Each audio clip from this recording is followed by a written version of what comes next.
आप सुन रहे हैं आध्यात्मिक वार्ता आरजे कमल के साथ रेडियो उड़ान पर। श्रवण के अनंत आनंद की अनुभूति हेतु सुनते रहिए रेडियो उड़ान, एक उड़ान जीवन की।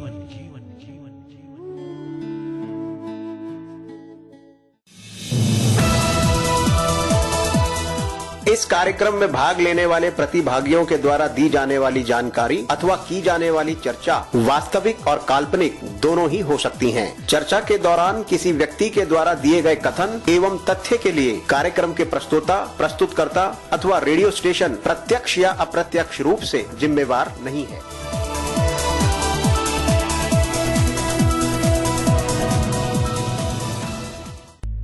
आध्यात्मिक वार्ता, ज्ञान वही जो ईश्वर से मिला दे। उपनिषद भाग 3। स्थिर चित्त शुद्ध स्वरूप सम्मानित भारत और विश्ववासियों, हार्दिक प्रेम।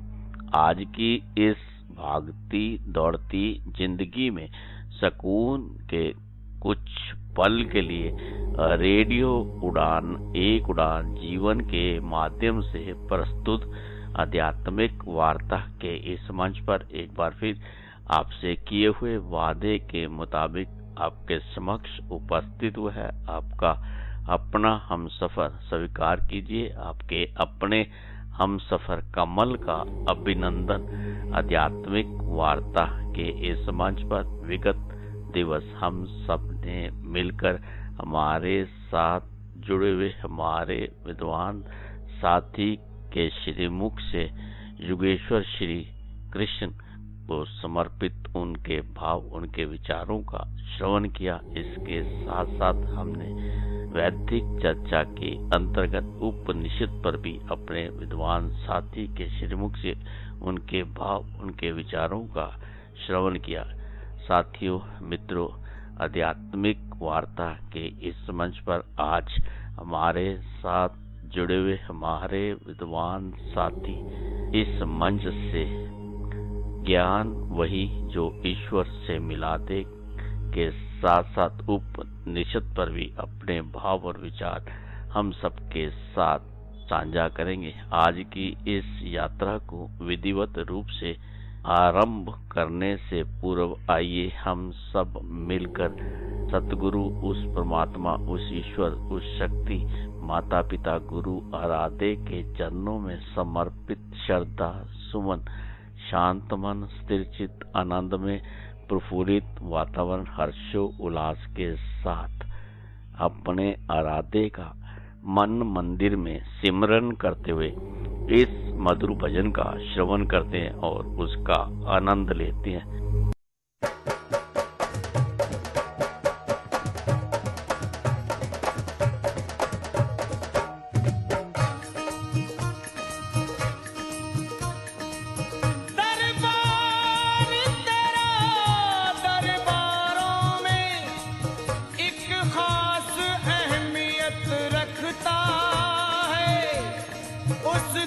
वैसा मिल जाता है जो जैसी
आध्यात्मिक वार्ता के इस मंच पर एक बार फिर से आप सभी सम्मानित भारत और विश्ववासियों का दिल की गहराइयों से हार्दिक अभिनंदन। अब इस मंच पर मैं आमंत्रित करना चाहूंगा आज की इस यात्रा को विधिवत रूप से आरंभ करने के लिए हमारे साथ जुड़े हुए हमारे विद्वान साथी, सेवानिवृत्त महाप्रबंधक प्रशासन जैव विविधता बोर्ड उत्तर प्रदेश से कृष्ण कांत तिवारी जी को कि वह हम सबके समक्ष ज्ञान वही जो ईश्वर से मिला दे, इस पर अपने भाव और विचार हम सबके साथ साझा करें। इस मंच पर कृष्ण कांत तिवारी जी का दिल की गहराइयों से हार्दिक अभिनंदन करते हुए उनसे अनुरोध करते हैं कि वह आज की इस यात्रा को विधिवत रूप से आरंभ करें। आइए हम सब मिलकर भगवत भाव से कृष्ण कांत तिवारी जी के मुखारबिंद से ज्ञान वही जो ईश्वर से मिला दे, उनके भाव उनके विचारों का श्रवण कर। पूज्य चरण श्रद्धेय सदगुरुदेव को समर्पित श्रद्धा से भगवत चरण कमलानुरागी सज्जनों, भक्तिमती माताएं बहनें, आप सभी को हृदय तल से कोटि कोटि आभार व सादर प्रणाम। भगवत चर्चा के क्रम में आज हम ज्ञान वही है जो ईश्वर से जोड़ दे न कि दूर करे विषय पर अपने गुरुजनों से जो कुछ अर्जित किया है, उपरोक्त संदर्भित विषय को हम तीर्थराज प्रयाग संगम को प्रणाम करते हुए श्री भरत जी के चरित्र के माध्यम से समझने का प्रयास करेंगे। संत शेखर कलि पावनावतार गोस्वामी श्री तुलसीदास जी महाराज की उस पंक्ति के माध्यम से यात्रा आरंभ करते हैं। किन्न प्रणाम त्रिवेणी आए, तत्पश्चात सविधि सितातीत नीर नहाने। कुछ भक्त इसका अर्थ करते हैं कि श्री भरत जी संगम में नहीं नहाए तो कहां नहाए? शीत असित नीर, श्वेत अश्वेत जल में। तो श्वेत धारा गंगा जी की और अश्वेत धारा श्याम धारा जमुना जी की। यह कुछ भक्तों का भाव है। तो भरत जी ने गंगा जी में डुबकी लगा ली और फिर चले गए तो जमुना जी में डुबकी लगा ली। किसी ने भरत जी से कहा कि वहां क्यों नहीं जाते संगम में, वहां नहाओ। बोले ना। भरत जी बोले वहां नहीं जाएंगे। कहा क्यों? कहा वहां तीसरी भी है। कौन? बोले सरस्वती जी। तो बोले वहां स्नान करने से क्या हो जाएगा, क्या बिगड़ जाएगा? बोले इन्हीं सरस्वती जी की वजह से तो इतना उपद्रव अयोध्या में हुआ, तो भाई वहां स्नान करने से क्या बिगड़ जाएगा, क्या बिगड़ेगा अगर वहां स्नान कर भी लेंगे?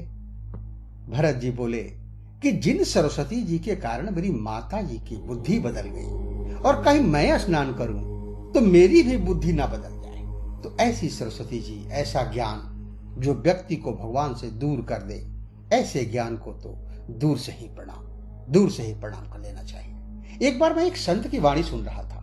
संत अपने जीवन में घटित एक सच्ची घटना का जिक्र कर रहे थे।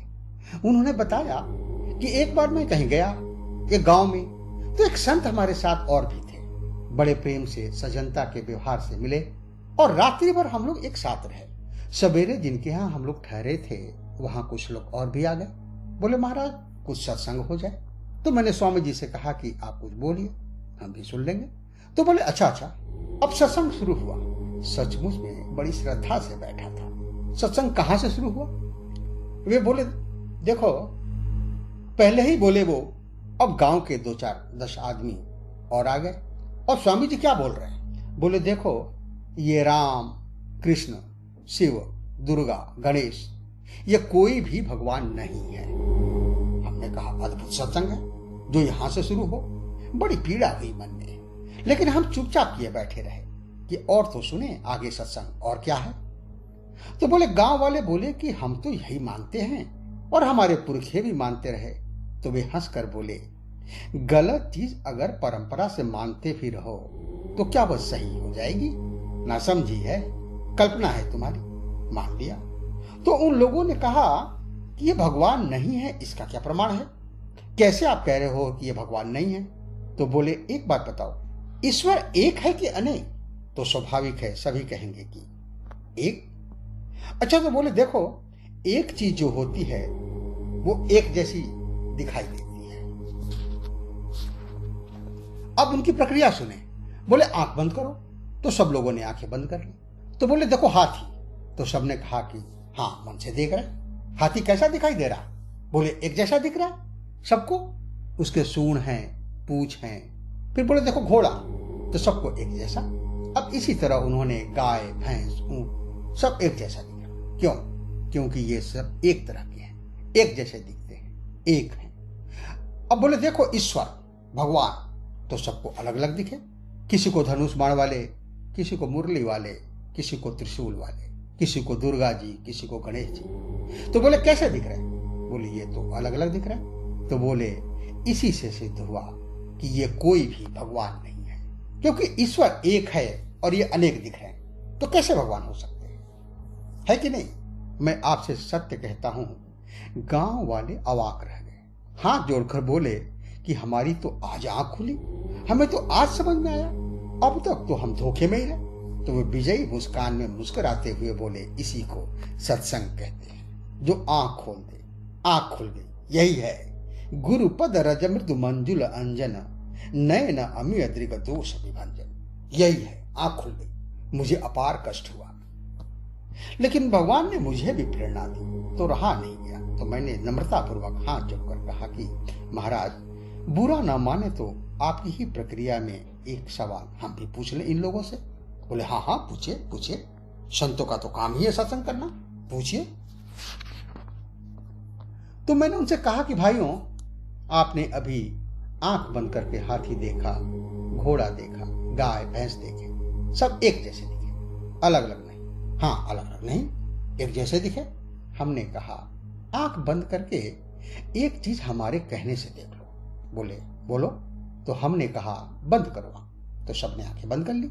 हमने कहा देखो बाप, अपने अपने बाप को देखो। तो बोले हाँ देख रहे। हमने कहा कि एक दिख रहा है कि अलग अलग? सो बोले सब अलग अलग दिख रहे। तो हमने कहा बाप एक होता है कि अनेक होते हैं? बाप एक होता है कि अनेक होते हैं? तो बोले बाप तो एक ही होता है। हमने कहा फिर अलग अलग क्यों दिख रहा है? बोले सबके अलग अलग होते हैं। हमने कहा इसी तरह ईश्वर तो एक ही है, पर भक्तों के भाव के अनुसार अनेक रूप अलग अलग हैं, उनके रूप अलग अलग हैं, उसमें क्या कठिनाई है? और ये जो बात हमने कही, तो गांव वाले बोले हाँ यह भी ठीक है, यह भी बात सही है। तो उनमें से दो चार बोले यह भी नहीं, यही सही है। वो लोग तो प्रसन्न हो गए, लेकिन वो स्वामी जी हमसे ऐसे नाराज हुए, हमसे बोलना तो दूर हमारी तरफ देखना बंद कर दिया। तो हमने कहा मत देखो, कोई हर्ज नहीं, लेकिन हमारा प्रयास यह होना चाहिए कि लोग भगवान की ओर देखें। स्वामी विवेकानंद जी कहते थे कि किसी की श्रद्धा को तोड़ देना तुम्हारी प्रतिभा का, तर्क का सदुपयोग नहीं है। तर्क का, प्रतिभा का, ज्ञान का सदुपयोग यह है कि अगर दे सकते हो तो श्रद्धा को और ऊंचा स्थान दे दो। तो ऐसा ज्ञान जो भगवान से ही दूर करे, उस ज्ञान को तो दूर से ही प्रणाम। भरत जी कहते हैं कि सरस्वती जी हैं वहां, हम यही ठीक है, उतने ना पहुंचे तो भी ठीक है। भगवान की भक्ति से मन भरा रहे, तो भक्ति से अगर मन भरा है तो सब जगह भगवान दिखाई देंगे, और भक्त की दृष्टि नहीं तो भगवान में भी भगवान नहीं दिखेंगे। भरत जी ने ऐसे देखा तीर्थराज प्रयाग को। और मुझे एक हंसी की बात याद आई। भारत के गौरव पंडित मदन मोहन मालवीय जी काशी से प्रयाग पधारे। कुछ व्यवहारिक कार्य पूरे करने के बाद उनको लगा कि संगम स्नान करें, तो अपने कुलगुरु पुरोहित पंडा जी के पास गए कि पंडा जी, हम संगम स्नान करना चाहते हैं, आप चलो, संकल्प मंत्र तो आप ही बोलेंगे। पंडा जी बोले हाँ जरूर जरूर। मालवीय जी बोले लेकिन एक बात है, श्लोक का शुद्ध उच्चारण होना चाहिए, शुद्ध। अब पंडा जी घबराए, क्योंकि पंडा जी के मंत्र और श्लोक को तो व्याकरण से ज्यादा यजमान से ही मतलब होता है, तो घबराए। लेकिन लगा कि मालवीय जी भूल जाएंगे, पर मालवीय जी कैसे भूल जाए, बैठे हैं। तो रास्ते में फिर बोले पंडा जी याद है वो शुद्ध श्लोक। अब पंडा जी बहुत घबराए, ये बार बार शुद्ध कहेंगे तो हम जो शुद्ध बोलेंगे भी वह भी कहीं अशुद्ध ना हो जाए, डर के मारे। लेकिन फिर भी बोले चलिए चलिए साहब, सब ठीक होगा, चलिए। गए। अब संगम में खड़े हुए तो पंडा जी ने सोचा कि मालवीय जी शायद भूल जाएंगे, लेकिन संगम में खड़े होकर मालवीय जी फिर बोले, याद है शुद्ध मंत्र, शुद्ध श्लोक। अब पंडा को एक उपाय सूझा। पंडा जी बोले, मालवीय जी सो तो सब ठीक है, लेकिन आप कहां खड़े हैं? मालवीय जी बोले, संगम में। किन किन का संगम है? बोले, गंगा जी, जमुना जी और सरस्वती जी, तीन का संगम है। पंडा ने पूछा, मालवीय जी गंगा जी कहाँ हैं? मालवीय जी ने कहा, ये गंगा जी हैं। और जमुना जी कहाँ हैं? बोले, ये जमुना जी हैं। और पंडा ने पूछा, मालवीय जी यहाँ सरस्वती जी कहाँ हैं? तो मालवीय जी के मुंह से निकला कि हाँ सरस्वती जी लुप्त हैं। तो पंडा तुरंत हाथ जोड़कर बोला कि मालवीय जी, जहां सरस्वती जी लुप्त हों वहां आप शुद्ध श्लोक के उच्चारण की बात कर रहे हैं, जहां सरस्वती जी लुप्त हैं वहां शुद्ध श्लोक। मालवीय जी इतने खिलखिलाकर हंसे, वो शायद शुद्ध श्लोक बोलता तो उतने खुश ना होते। तो पंडा ने अपनी दृष्टि से देखा तीर्थराज प्रयाग। तो कहने का तात्पर्य है, दृश्य तो एक ही होता है, पर देखने का जो भाव है वह अलग अलग है। भरत जी को तीर्थराज प्रयाग में श्री सीताराम जी दिखाई दिए और वरदान भी क्या मांगा, जन्म जन्म रति राम पद यह वरदान अनुमान। और जो राम जी की प्रीति में डूबा हो। भरत जी ने भरद्वाज जी के आश्रम में विश्राम किया। भरद्वाज जी को लगा कि ये भगवान के बड़े प्रिय हैं, इनकी व्यवस्था उस तरह से होनी चाहिए। तो रिद्धियां सिद्धियां। अब भरद्वाज जी ने तो यह चाहा कि पहुनाई करी हरऊ श्रमा, पर रिद्धियां सिद्धियां ने तो ऐसी व्यवस्था की जिसकी जरूरत न थी। वह भी शीतचंद दन बनी तादिक भोगा, देख ही हर्ष विस्मय बस लोग तो हर्ष और विस्मय में रहे, लेकिन भरत जी कैसे रहे? चकवा और चकवी दिन भर तो साथ रहते हैं और रात में अलग अलग हो जाते हैं। एक सरोवर के इस तट पर, दूसरा उस तट पर, रात भर नहीं मिल पाते। इसलिए कुछ भक्त कवियों ने तो कहा कि चकवा चकवी दो जने, इन्हें न मारो को, ये मारे करतार के, रैन बिछोहा हो। अमीर खुसरो जी की पंक्तियां हैं। रात्रि भर अलग अलग रहते हैं चकवा और चकवी। एक आदमी बोला, हमें भरोसा नहीं होता। तो दूसरे ने कहा, तमाशा देखोगे? बोला, हाँ देखेंगे। बोले, पिंजरा में बंद कर लो। तो चकवा चकवी को पिंजरे में बंद किया। किसी तमाशा देखने वाले ने तो रात भर देखा गया कि इतने से पिंजरे में भी चकवी एक तरफ की दीवार से लगी खड़ी रही, चकवा दूसरे तरफ की ओर। और गोस्वामी श्री तुलसीदास जी ने यह दृश्य देखा, वह दृश्य याद आ गया आज। किसी ने पूछा कि भारद्वाज जी के द्वारा इतने अच्छे उच्च कोटि की स्वागत व्यवस्था हुई, तो भरत जी कैसे रहे? यहाँ तुलसीदास जी बोले, बस वैसे ही। संपत्ति चकई भरत चक, यह सुख संपदा चकवी की तरह है और भरत चकवा की तरह। संपत्ति चकई भरत चक, और तमाशा दिखाना क्या है? बोले, भरद्वाज जी की आज्ञा, यह मानो तमाशा देखने की वृत्ति है। संपत्ति चकई भरत चक, मुनिया यश खिलवार, तहिनी से आश्रम पिंजरा, राखे भाभिनुसार। किसी ने कहा, कुछ लोग हर्षित हुए, कुछ विस्मय में हुए। तो भरत जी खुश हुए, भरत जी सुखी हुए कि दुखी? बोले, भरत जी न सुखी हुए न दुखी। क्यों?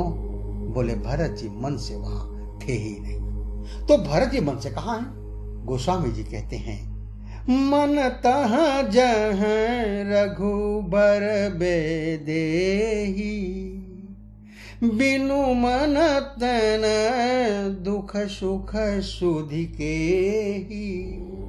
बिना मन के सुख दुख की सुधि किसे रहे? तो भरत जी भगवान के भाव में डूबे हैं, उन्हें पता ही नहीं तन के सुख दुख का निरंतर। और इसी को निरंतर जाप, अजपा जाप भी कह सकते हैं।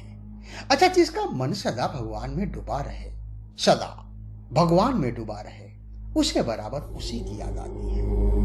अच्छा, और भरत जी निरंतर भगवान को याद करते हैं, इसलिए उन्हें सब जगह भगवान ही भगवान दिखाई देते हैं। ये भगवान में डूबे हैं, इसलिए पादुका में भी भरत जी को भगवान ही दिखाई देते हैं। इसलिए पादुका उठाकर सिर पर रख लेते हैं, क्योंकि उनको लगा, एक महात्मा गाया करते थे कि मन तू क्यों घबरावे रे, मन तू क्यों घबरावे रे, सिर पर सीताराम बेड़ा पार लगावे रे, मन तू क्यों घबरावे रे, मेरे मन क्यों घबरावे रे, सिर पर सीताराम बेड़ा पार लगावे रे, मन तू क्यों घबरावे रे, मेरे मन क्यों घबरावे रे, पाप पिछले सोच सोच कर क्या पछतावे रे, पाप पिछले सोच सोच कर क्या पछतावे रे, ऐसो दीन दयालु चित्त में एक न लावे रे, मन तू क्यों घबरावे रे, मेरो मन क्यों घबरावे रे। लेकिन एक बात है, अरे पुराने पाप सोच सोचकर क्या पछताते हो, भगवान ऐसे कृपालु हैं, दयालु हैं, कुछ भी नहीं सोचे। लेकिन भगवान को ढूंढने जाए कहां? महात्मा ने कहा, ढूंढने जाने की जरूरत ही नहीं है। कन्या कहीं वर को ढूंढने जाती है? कन्या वर को ढूंढने कहां जाती है? वर के प्रति समर्पित हो जाती है। कन्या उसके पति के नाम का कंगन हाथ में बांध लेती है, हाथ में मन से निश्चय कर लेती है।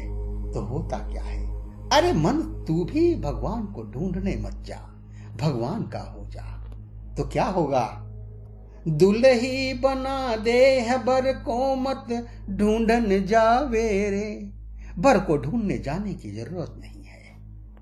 अगर कन्या बर के प्रति समर्पित है और भक्त ईश्वर के प्रति समर्पित है तो तेरे द्वार बजावत बाजे दुल्हा आवे रे, मन तू क्यों घबरावे रे, मेरो मन क्यों घबरावे रे, सिर पर सीताराम बेड़ा पर लगावे रे, मन तू क्यों घबरावे रे, मेरे मन क्यों घबरावे रे। भरत जी ने भी यही सोचा कि अब तक मैं अनाथ था, मेरे सिर पर कोई नहीं था, पिताजी भी चले गए और राम जी वन में आ गए, तो मेरे सिर पर कोई नहीं रहा। लेकिन जब भगवान ने पादुका दी, भरत जी बोले अब मैं निश्चिंत हो गया। बोले अब तक मेरे सिर पर कोई नहीं था, अब पादुका के रूप में श्री सीताराम जी मेरे सिर पर हैं। और जिसके सिर पर भगवान हो, जिसके सिर पर श्री सीताराम जी हों, उसको क्या चिंता करना। इसलिए भरत जी जो चिंतित होते हुए आए थे पर निश्चिंत होकर गए, क्योंकि उन्हें पादुका में भी श्री सीताराम जी दिखाई दे रहे हैं। प्रभु करी कृपा पावरी दीन्ही, सादर भरत शीस धरिली।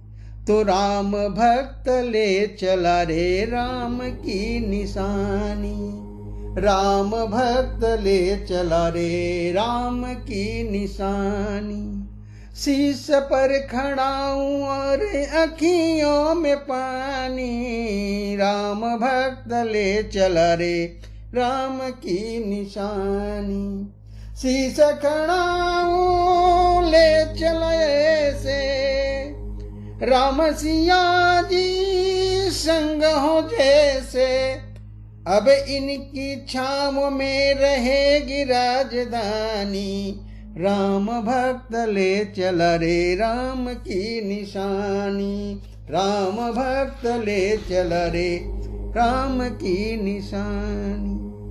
हमारे देश की अनेक परंपरा रही है। मास ऋतु के अनुसार लोक संगीत, लोकगीत गाई जाती रही है। वर्तमान समय में श्रावण मास चल रहा है और श्रावण मास में कजरी का अपना अलग महत्व है। तो आइए हम सब भी बड़े प्रेम से श्री राघवेंद्र सरकार की मनमोहक छवि का आनंद एक कजरी के माध्यम से उठाते हैं। तत्पश्चात चर्चा को विराम। अरे रामा रघुबर के सुंदर बदनवा से हारे मदनवाए हरि। हरे रामा रघुबर के सुंदर बदनवा की हारे मदनवाए हरि। मुख सरद चांद सम सोहे कुंडल की छवि मन मोहे रामा। मुख सरद चांद सम सोहे कुंडल की छवि मन मोहे रामा। अरे रामा हथवा में लल धनु बड़वा से हारे मदनवाए हरि। अरे रामा रघुबर के सुंदर बदनवा से हारे मदनवाए हरि। सिर के कच है घुंघरारे ताहू पर कीट संवारे रामा। सिर के कच है घुंघरारे ताहू पर कीट संवारे रामा।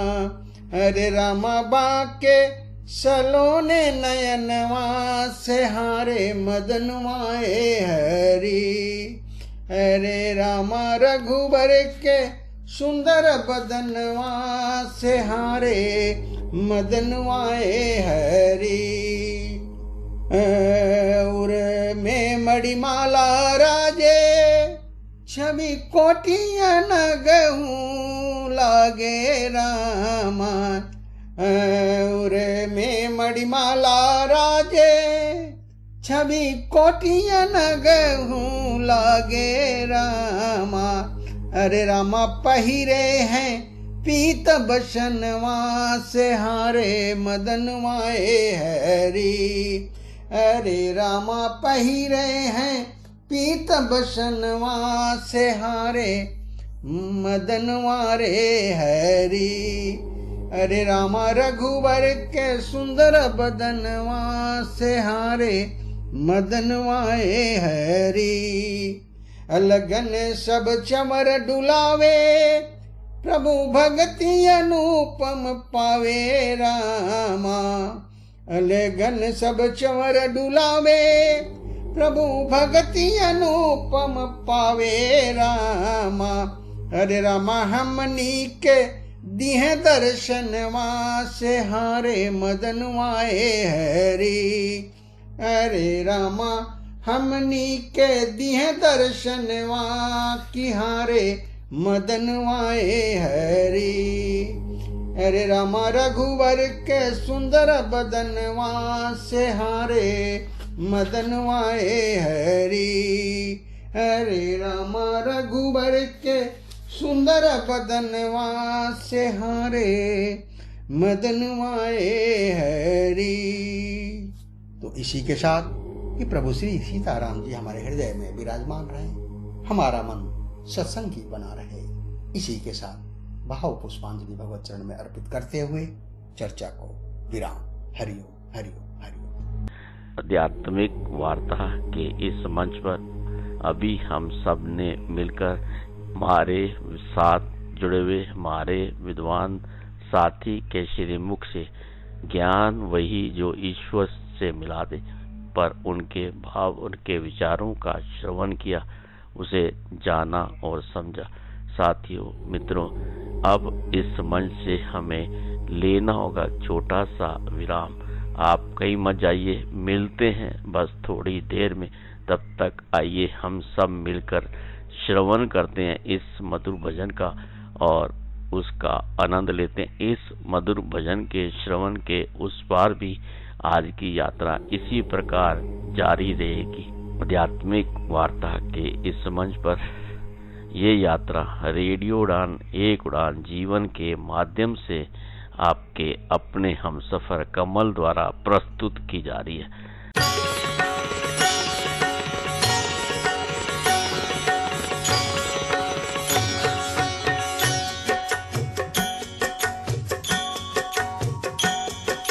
जय गणेश देवा, जय गणेश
आप सुन रहे हैं आध्यात्मिक वार्ता आरजे कमल के साथ रेडियो उड़ान पर। श्रवण के अनंत आनंद की अनुभूति हेतु सुनते रहिए रेडियो उड़ान, एक उड़ान जीवन की।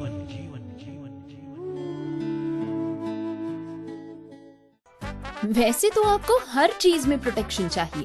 धूप में निकलने से पहले सनस्क्रीन के साथ रेडी होते हो, क्रिकेट खेलने से पहले नी पैड्स लगा लेते हो और सोने से पहले मच्छरदानी लगा के सोते हो। तो फिर बात जब हाथों के जर्म्स की हो तब प्रोटेक्शन गायब क्यों? इसीलिए सैवलॉन स्वस्थ इंडिया कहता है, अगर जर्म्स और बीमारियों से रखनी हो दूरी, खाने से पहले हैंड वॉश जरूरी। एक सफल और स्वतंत्र जीवन में दृष्टिहीनता कोई बाधा नहीं होती, लेकिन कैसे? NFB कर्नाटक की मदद से। ये आपको देता है पर्सनल असिस्टेंस और ट्रेनिंग प्रोग्राम्स, जिससे आप महसूस करेंगे एम्पावर्ड और आत्मनिर्भर। NFB कर्नाटक की एड्स एंड अप्लायंसेस सर्विस आपको देती है एक उज्जवल कल के लिए आवश्यक उपकरणों तक पहुंच। इतना ही नहीं, NFB कर्नाटक की ब्रेल कम टॉकिंग लाइब्रेरी है सभी के लिए सुलभ पुस्तकों का भंडार। इस टॉकिंग लाइब्रेरी के साथ जिंदगी का आनंद उठाएं। NFB की इंफॉर्मेशन एंड काउंसलिंग सर्विसेज आपको देंगी सटीक जानकारी और विशेषज्ञों से मार्गदर्शन। इतना ही नहीं, NFB की लीगल और सिविल एडवोकेसी सर्विस आपको रूबरू कराएगी अपने अधिकारों से एक समानतापूर्ण दृष्टिकोण से।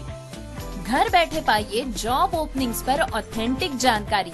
जी हाँ, NFB कर्नाटक आपको देता है SMS job alert service. NFB Karnataka सही मायनों में बना है दृष्टिबाधितों की आवाज। हम आवश्यक सहायता और सुलभ पुस्तकालयों से लेकर वकालत और करियर के अवसरों तक एक अधिक समावेशी समाज बनाने के लिए समर्पित है।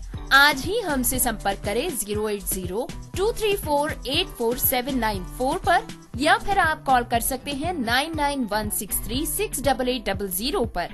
अधिक जानकारी और सकारात्मक बदलाव का हिस्सा बनने के लिए nfbkarnatak.org पर जाएं। NFB Karnataka, voice of the visually impaired. पेश है स्मार्ट ऑन ग्लासेस, एक ऐसी डिवाइस जो तकनीकी और सादगी को साथ लाता है। यह हल्का डिवाइस स्मार्ट ऑन ऐप के जरिए आपके फोन से जुड़ता है और देता है आपको 7 जबरदस्त फीचर्स। कैमरा फीचर्स, वस्तुओं और नोटों की पहचान, 13 भाषाओं में पढ़ाई और पढ़ाई के सवालों का हल। Non camera features, WhatsApp image का सारांश, डॉक्यूमेंट AI से स्मार्ट वर्क और स्मार्ट आई जो डायग्राम, चार्ट्स और ग्राफ की पूरी जानकारी देता है। और सबसे बेहतरीन बात, इसे चार्ज करने की कोई जरूरत नहीं। ये आपके फोन से सीधे पावर लेता है और तैयार रहता है हमेशा आपके साथ। तो इंतजार क्यों, अभी जुड़े और अपने जीवन को नया आयाम दे। कॉल करें हमारे सपोर्ट नंबर पर 7016068884। स्मार्ट ऑन ग्लासेस, आपकी नई दृष्टि, नई सोच। जब खबर हो पक्की तो तहलका तो मचेगा। क्या हो रहा है आज, क्या होने वाला है कल, अब ये है अप टू डेट रहने का वक्त with latest PWD news, job alerts, events and current happenings. साथ ही साथ जानिए विभिन्न NGOs के बारे में जो कार्यरत हैं PWD वेलफेयर के लिए। Only with Gauri Kuber in the show community colours, जो कि प्रसारित किया जाएगा शुक्रवार रात 9 बजे एवं शनिवार शाम 4 बजे। सुनना बिल्कुल ना भूलिएगा।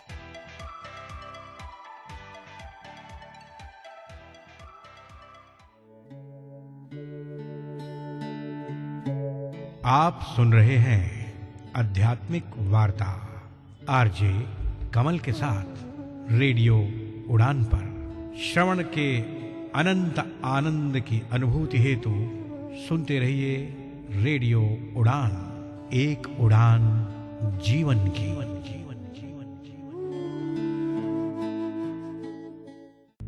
आध्यात्मिक वार्ता के इस मंच पर एक बार फिर से आप सभी सम्मानित भारत और विश्ववासियों का हार्दिक अभिनंदन। अब इस मंच पर मैं आमंत्रित करना चाहूंगा अपने विद्वान साथी मनोज वाजपेयी जी को, जो कि दिल्ली भारत से हमारे साथ जुड़े हुए हैं, कि वह वैदिक चर्चा के अंतर्गत उपनिषद पर अपने भाव और विचारों को जारी रखते हुए हम सबके साथ इस मंच पर अपने भाव और विचारों को साझा करें। आइए हम सब मिलकर इस मंच पर अपने विद्वान साथी जी का हार्दिक अभिनंदन करते हैं और उनसे अनुरोध करते हैं कि वह आज की इस यात्रा को आरंभ करें। हम सब मिलकर उनके भाव और विचारों का श्रवण करते हैं। ओम श्री मातृपितृ गुरु इष्ट चरण कमलेभ्यो नमो नमः। ओम मातृदेवो भव पितृदेवो भव आचार्य देवो भव अतिथि देवो भव सत्यं वद धर्मं चर स्वाध्यायान् मा प्रमदः। माता पिता गुरु एवं इष्ट के चरणों की वंदना करते हुए स्वाध्याय के क्रम को आगे बढ़ाते हुए वैदिक चर्चा के अंतर्गत आज मुंडकोपनिषद का सार संक्षेप, बहुत ही संक्षेप में मुंडकोपनिषद पर कुछ वार्ता करते हैं। सबसे पहले नाम का अर्थ समझ लें तो मुंडक वे सन्यासी हैं जिन्होंने अपने केस मुड़वाकर सन्यास आश्रम स्वीकार कर लिया है। यहाँ सन्यास शब्द पर भी थोड़ी बात हो जानी चाहिए। न्यास का अर्थ होता है धरोहर, जो कोई धरोहर होती है उसे न्यास कहते हैं। सन्यास यानी जो भली प्रकार जिसका न्यास किया गया है, वह धरोहर जो समाज हित में है, जिसने यह मान लिया कि मेरा यह शरीर समाज की धरोहर है, प्रकृति की धरोहर है। हमारा यह शरीर हमारा अपना नहीं है, अपने कार्यों के लिए नहीं है, अपने परिवार के लिए भी नहीं है, अपने काम क्रोध लोभ इच्छाएं वासनाएं इनकी पूर्ति के लिए नहीं है। हमारा अब ये जो शरीर है, ये हमारा ये जो जीवन है, ये संपूर्ण समाज के लिए है, संपूर्ण समाज की धरोहर है। ऐसा भाव धारण करके जो जीवन के चौथे पड़ाव पर 75 वर्ष के बाद की जो आयु है, इसमें प्रवेश करने पर घर का त्याग कर दे, मन से विषयों का त्याग कर दे, मन से संसार का भी त्याग कर दे, संसार में किसी के प्रति पक्षपात न हो, राग द्वेष न हो, अपने इस शरीर को प्रकृति की समाज की धरोहर माने तो वह सन्यासी है। और उसके लिए ये मुंडकोपनिषद है। वैसे संपूर्ण उपनिषदिक ज्ञान जो है वो है उन्हीं के लिए जिन्हें वैराग्य प्राप्त हो गया, जो संसार के विषयों से मुक्त हो गए या मुक्त होने की तीव्र इच्छा जिनमें जागृत हो गई। तो उपनिषद ग्रंथ तो उन्हीं के लिए हैं। उनमें भी ये मुंडक उपनिषद विशेष रूप से सन्यासियों के लिए, तो जिन्होंने अपने केस मुड़वा लिए, सन्यास ले लिया, उनके लिए है। अथवा केस रूपी अज्ञान का विनाश करने वाला यह उपनिषद मुंडकोपनिषद है। केस काले होते हैं, वृद्धावस्था में सफेद होते हैं, वैसे काले होते हैं, सुंदर होते हैं। तो जिन्होंने सुंदर दिखने वाले संसार के इस अज्ञान का नाश कर लिया, जो दिखता तो सुंदर है लेकिन वास्तव में है अज्ञान, वास्तव में है सारहीन, निस्सार, तो जिन्होंने उसका नाश करना है उनके लिए मुंडकोपनिषद है। अब इस मुंडकोपनिषद में कुल 3 अध्याय हैं, तो इन्हें मुंडक कहा गया है। प्रथम मुंडक, द्वितीय मुंडक, तृतीय मुंडक। तो इसमें 3 अध्याय हैं और प्रत्येक अध्याय में 2-2 खंड हैं। और इस संपूर्ण ग्रंथ में 64 मंत्र हैं। तो 21 तो 2 अध्यायों में है, बाकी के तीसरे अध्याय में। सबसे पहले इस उपनिषद का आरंभ श्रद्धा भाव से होता है। गुरु शिष्य परंपरा से तो उपनिषदों का प्रचार हुआ ही है, तो गुरु शिष्य परंपरा तो हर उपनिषद में है। तो शिष्य अपने गुरु के समक्ष जाते हैं श्रद्धा भाव से, समिधाएं लेकर के, यज्ञ में हवनीय सामग्री लेकर के अपने गुरु के पास शिष्य हाथ जोड़कर जाते हैं और वे निवेदन करते हैं, अपनी जिज्ञासा रखते हैं। तो सबसे पहले इस ज्ञान की परंपरा पर प्रकाश डाला गया। ये जो ज्ञान है ये बहुत प्राचीन है। इसे ब्रह्मा ने अपने ज्येष्ठ पुत्र अथर्वा को दिया, अथर्वा ने अंगिरा को, और अंगिरा ने सत्यवाह भारद्वाज को, सत्यवाह भारद्वाज ने अंगिरस को, और अंगिरस ने सौनक ऋषि को ये ज्ञान दिया। और अंगिरस और सौनक का संवाद इस ग्रंथ में वर्णित है। तो सौनक ऋषि अपने हाथों में समिधा इत्यादि लेकर जाते हैं और हाथ जोड़कर गुरु के समक्ष उपस्थित होते हैं और उन्हें प्रणाम करके ब्रह्म विषयक जिज्ञासा व्यक्त करते हैं। तो उसका ही समाधान करते हुए इस ग्रंथ का आरंभ होता है। इस उपनिषद के आरंभ में तो जैसा कि महर्षि अंगिरा से ऋषि सौनक पूछते हैं कि भगवान संसार की उत्पत्ति किसके द्वारा हुई, कैसे हुई, संसार में क्या जानने योग्य है, क्या जान लेने पर सब कुछ ज्ञात हो जाता है, क्या जानना चाहिए। तो महर्षि अंगिरस कहते हैं कि दो विद्याएं हैं जो जानने योग्य हैं, परा और अपरा। जो अपरा विद्या है वो भौतिक विद्या है, सांसारिक विद्या है, संसार के सभी सुख साधनों को उपलब्ध करवाने वाली विद्या है, वो है अपरा। परा विद्या जो है वो आत्मज्ञान की विद्या है, ब्रह्म ज्ञान की विद्या है, मुक्ति की विद्या है, मोक्ष प्राप्त करने की। बाकी की जो तीन चीजें हैं, धर्म, अर्थ और काम, इनको प्राप्त करने वाली जो विद्या है उसे अपरा विद्या कहा गया है, और मोक्ष प्राप्त करने वाली जो विद्या है वो परा विद्या है। तो इसके बारे में विस्तार से वर्णन करते हैं कि चारों वैदिक संहिताएं, ऋग्वेद, यजुर्वेद, सामवेद, ऋग्वेद, यजुर्वेद, सामवेद, अथर्ववेद और इसके अंगभूत जो 6 शास्त्र हैं, व्याकरण, ज्योतिष, निरुक्त, कल्प, छंद, ये जो वेदांग हैं, 4 वेद और 6 वेदांग, और समस्त जो शास्त्र हैं, ये हमें धर्म, अर्थ और काम की प्राप्ति करवाने वाले हैं।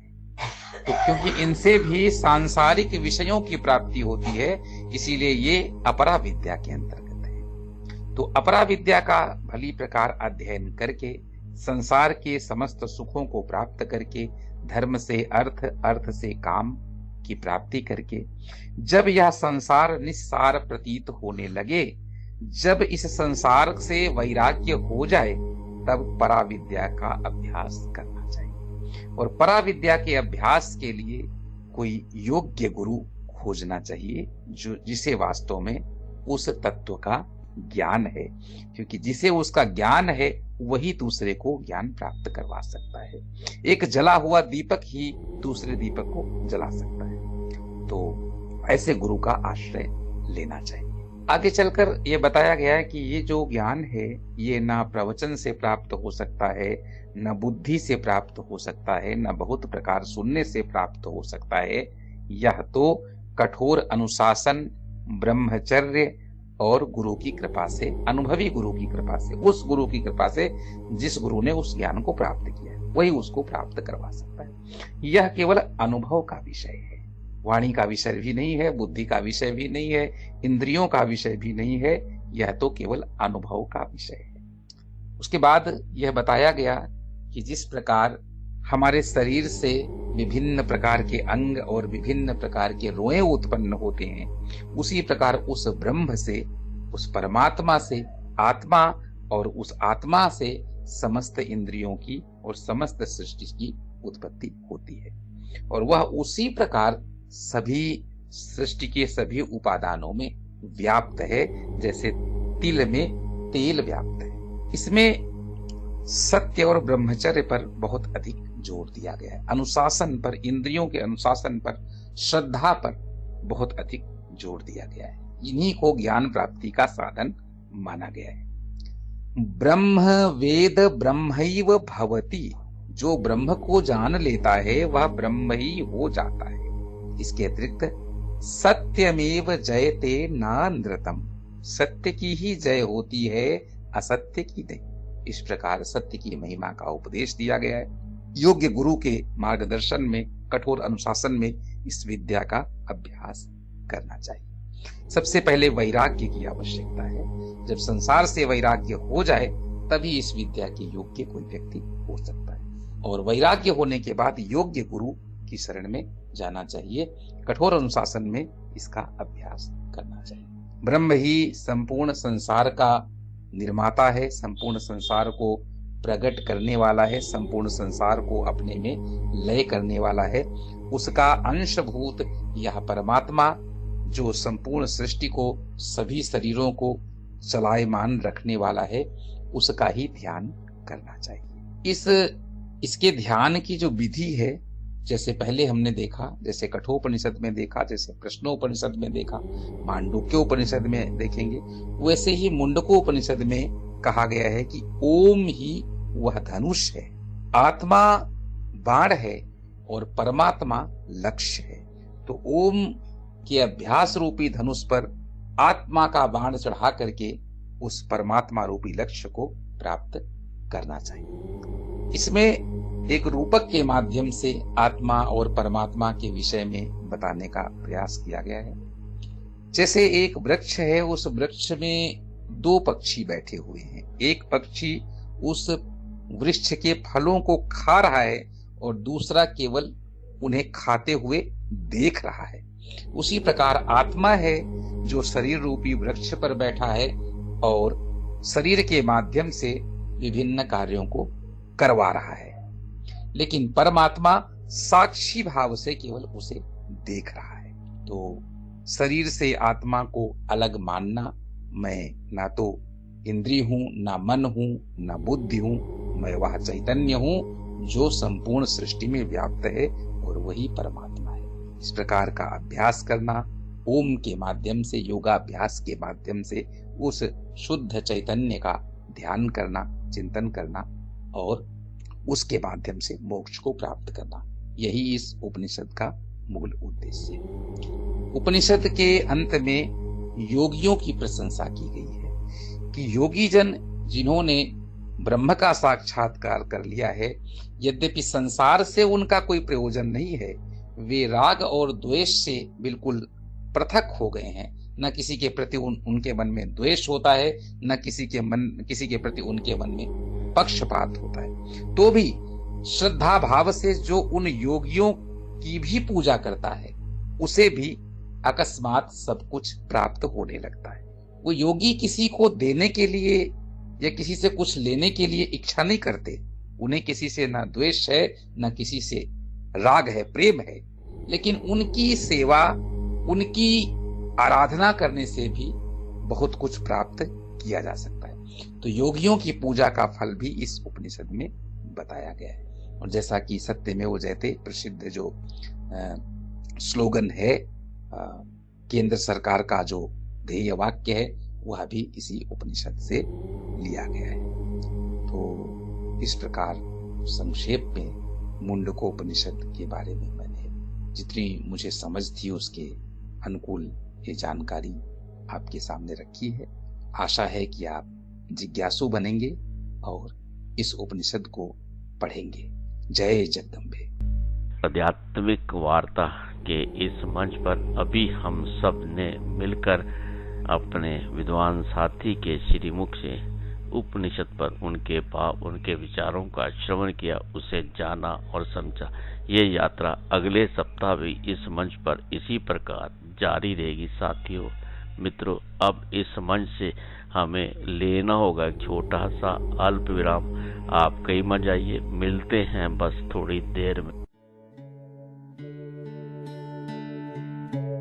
आप सुन रहे हैं आध्यात्मिक वार्ता आरजे कमल के साथ रेडियो उड़ान पर। श्रवण के अनंत आनंद की अनुभूति हेतु सुनते रहिए रेडियो उड़ान, एक उड़ान जीवन की।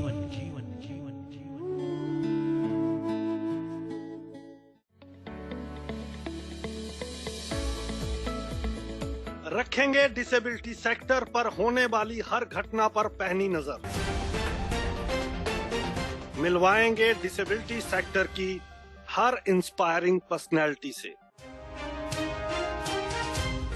करेंगे disability rights, accessibility, Paralympic sports, RPD act जैसे मुद्दों पर चर्चा भी। प्रोग्राम बदलता दौर में तो सुनना मत भूलिए, हर रविवार रात 9 बजे और पुनः प्रसारण हर सोमवार शाम 4 बजे, सिर्फ और सिर्फ रेडियो उड़ान पर। बदलता दौर, बदलता दौर, बदलता दौर, बदलता दौर, बदलता दौर, बदलता दौर।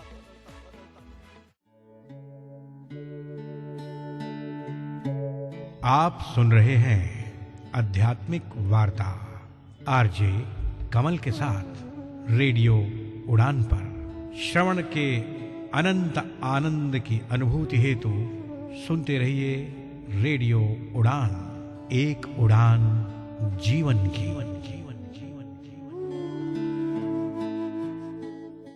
साथियों, मित्रों, समय की मर्यादा को देखते हुए आज का कार्यक्रम बस यहीं तक।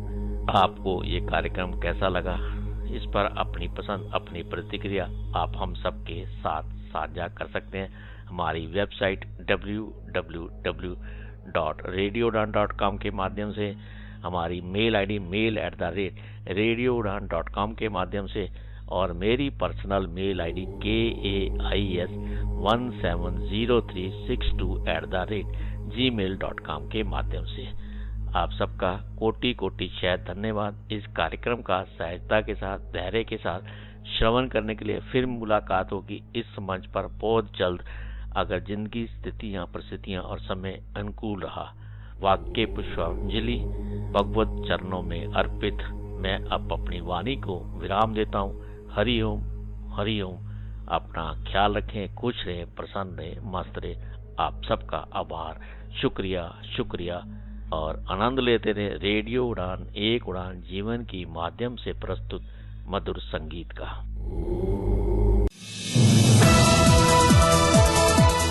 इस कार्यक्रम में भाग लेने वाले प्रतिभागियों के द्वारा दी जाने वाली जानकारी अथवा की जाने वाली चर्चा वास्तविक और काल्पनिक दोनों ही हो सकती हैं। चर्चा के दौरान किसी व्यक्ति के द्वारा दिए गए कथन एवं तथ्य के लिए कार्यक्रम के प्रस्तोता, प्रस्तुतकर्ता अथवा रेडियो स्टेशन प्रत्यक्ष या अप्रत्यक्ष रूप से जिम्मेवार नहीं है।